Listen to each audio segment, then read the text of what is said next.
অনেকদিন যাবত আমরা এইচটিএমএল ফর্ম নিয়ে ফর্মের এলিমেন্ট নিয়ে আলোচনা করতেছি।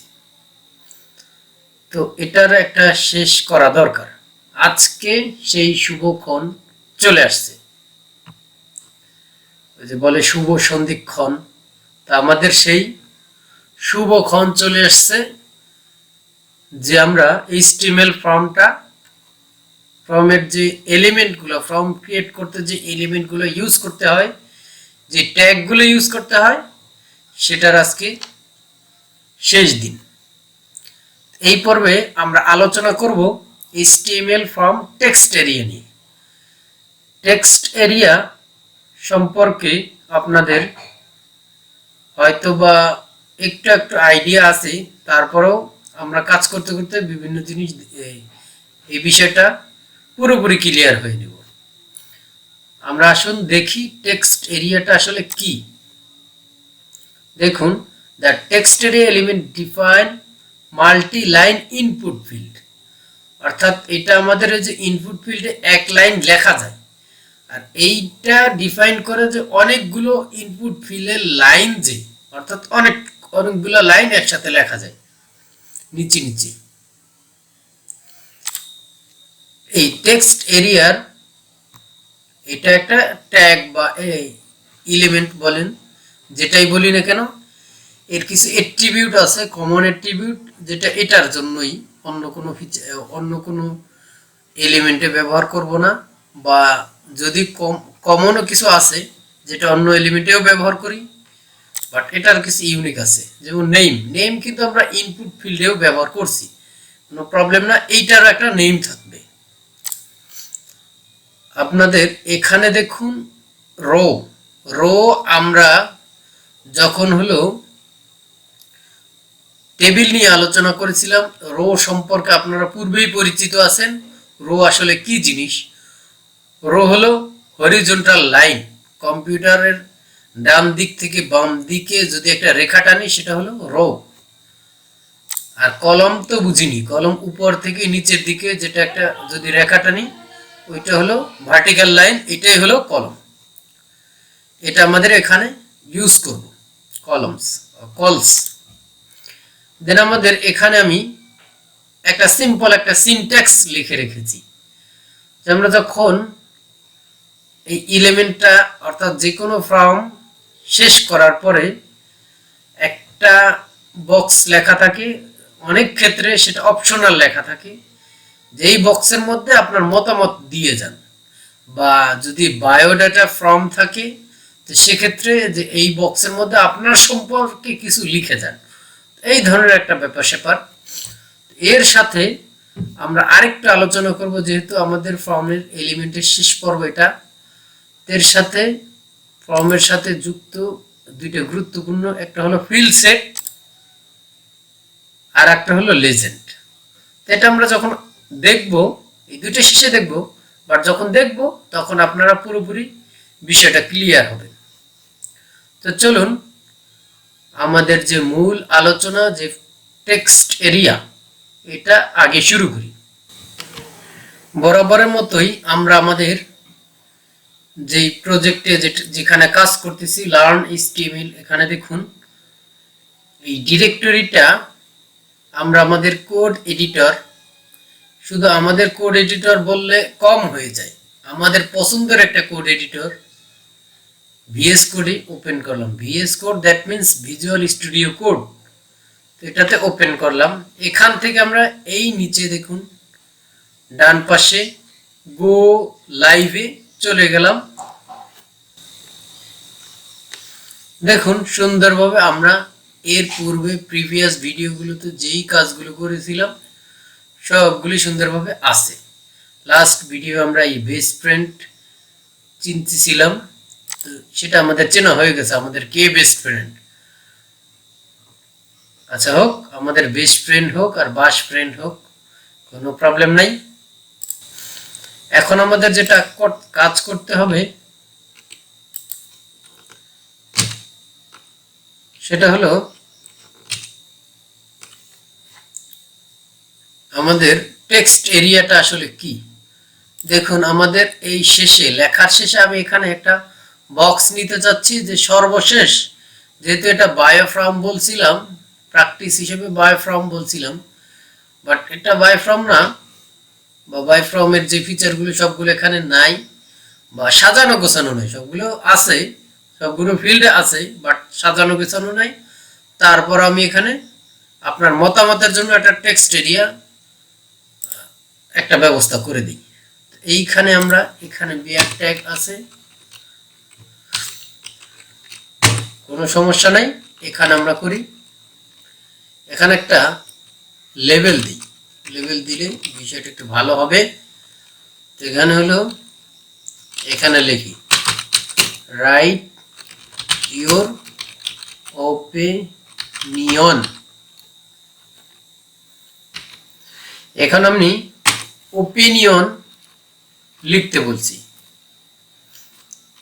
এটা কাজ করি, এটা একটা লাইন ব্রেক ট্যাগ দিয়ে নিচে নিয়ে আসি। এইখানে আমাদের কি এলিমেন্টের নাম টেক্সট এরিয়া। দেখুন টেক্সট এরিয়া, এইখানে লিখে দিলাম যে মেসেজটা লিখে দিবেন এটার জন্য। এটা আমরা আমাদের তো পোর্ট 5551 পোর্টে আমাদের কিন্তু সার্ভার অলরেডি চলতেছে। এখানে দেখুন সুন্দরভাবে আসছে। আচ্ছা, আমাদের এই যে বাটন দুইটা, এটা লাইন ব্রেক করে আর একবার নিচে চলে যাবে। ওকে,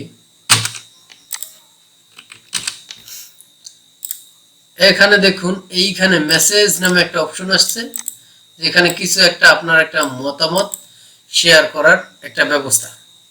এখানে আমি অনেক কিছু লিখতে পারি, যে hello, this is Ariful Islam, ব্লা ব্লা। যাই হোক, আমি অনেক কিছু লিখতে পারবো, কোনো প্রবলেম নাই।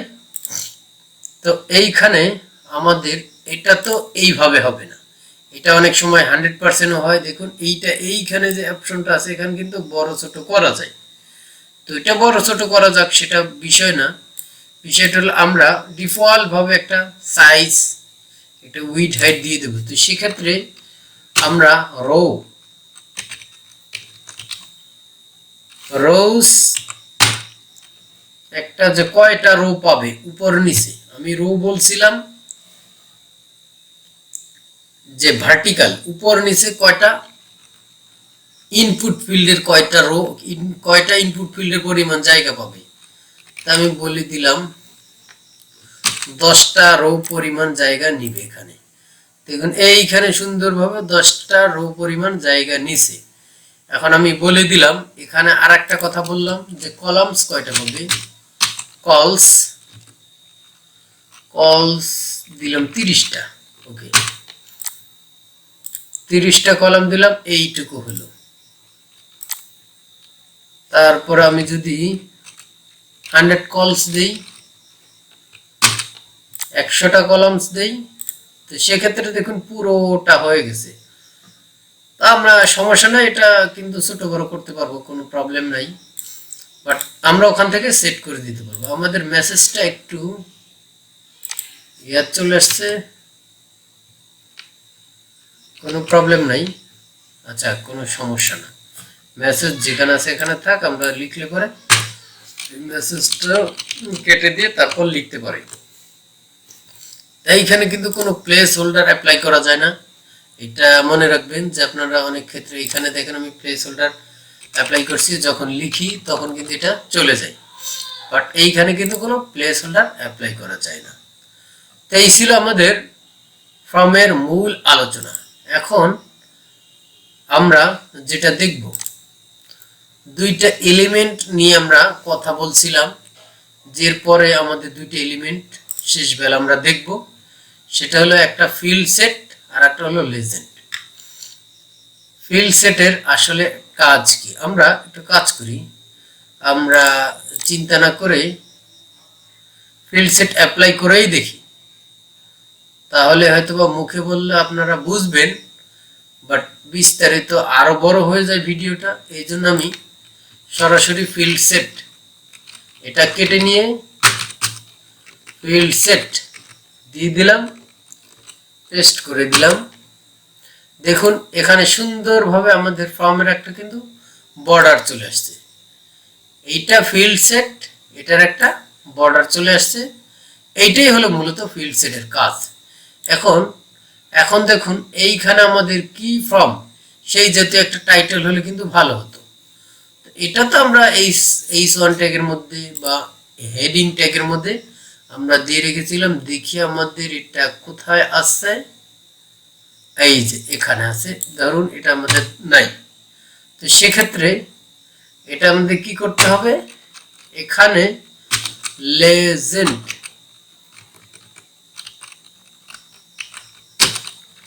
লেজেন্ড নামে একটা আমাদের এলিমেন্ট আছে, এখানে দিব আমাদের যে কোনো ফর্ম বা প্রোফাইল, বা এখানে আমরা লিখে দিলাম